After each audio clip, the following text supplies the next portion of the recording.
On the 25th of March, a particularly strange event took place in St. Petersburg. The barber, Ivan Yakovlevich, woke up to the smell of hot bread. But as he sliced the loaf for breakfast, his knife hit something solid. To his absolute horror, he pulled out not a crumb, but a nose he recognized as belonging to Major Kovalyov. Terrified of the police and the screaming of his wife, Ivan wrapped the nose in a rag and rushed to the Isaac Bridge. The Neva River was shrouded in thick, grey fog. Checking to ensure no one was watching, he leaned over the railing and dropped the evidence into the dark, icy waters, feeling a heavy weight lift from his shoulders. Meanwhile, Major Kovalyov awoke in his apartment. He stretched and requested a small mirror to examine a pimple on his nose that had bothered him the night before. But when he looked into the glass, he froze in sheer terror. There was no pimple, because there was no nose. In its place was nothing but a completely smooth, flat surface. Panic consumed him. A man of his rank could not be seen in such a state.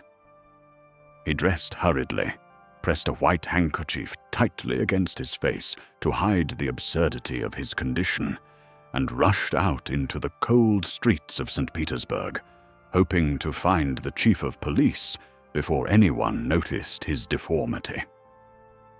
Suddenly, a carriage stopped before a private house.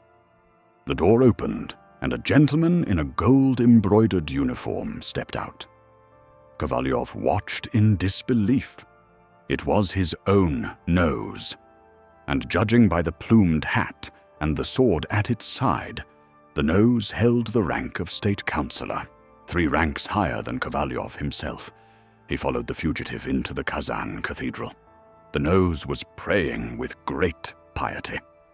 Kovalyov approached, trembling, and whispered, "You are my nose."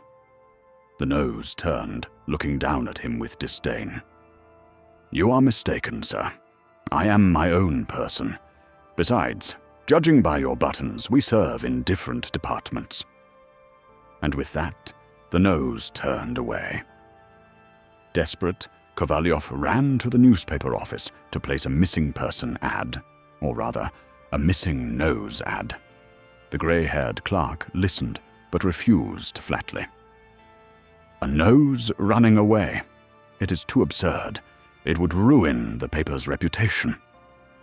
To add insult to injury, the clerk offered his snuff-box to Kovalyov, forgetting the major had nothing to sniff with. Next, he rushed to the police commissioner's home. But the official was tired and in no mood for nonsense. He lectured Kovalyov, suggesting that a respectable man does not have his nose pulled off unless he has been behaving improperly. Humiliated and exhausted, the major returned home, burying his face in his hands. That evening, a police officer knocked on his door. He held a small packet wrapped in paper. "We caught him," the officer announced. "He was boarding a stagecoach to Riga with a fake passport." He unwrapped the paper, and there it was. The nose. Kovalyov grabbed it with trembling hands, overcome with joy. But the nightmare wasn't over. The nose simply wouldn't stick. Kovalyov summoned the nearest doctor, who tried firmly to attach it, but it fell off like a piece of cork. "It is no use," the doctor said coolly. "You will look worse if we force it. Put it in a jar of alcohol and sell it as a curiosity." Then, on the morning of April 7th, the absurdity ended as abruptly as it began. Kovalyov woke up, touched his face, and shouted in disbelief. It was there. The nose was back in its proper place, as if nothing had happened. The barber Ivan arrived to shave him, terrified to touch the nose. But it remained solid and real. Major Kovalyov dressed with care and walked down Nevsky Prospect. He flirted with ladies, bought a new ribbon for his medal, and smiled at his reflection in every shop window.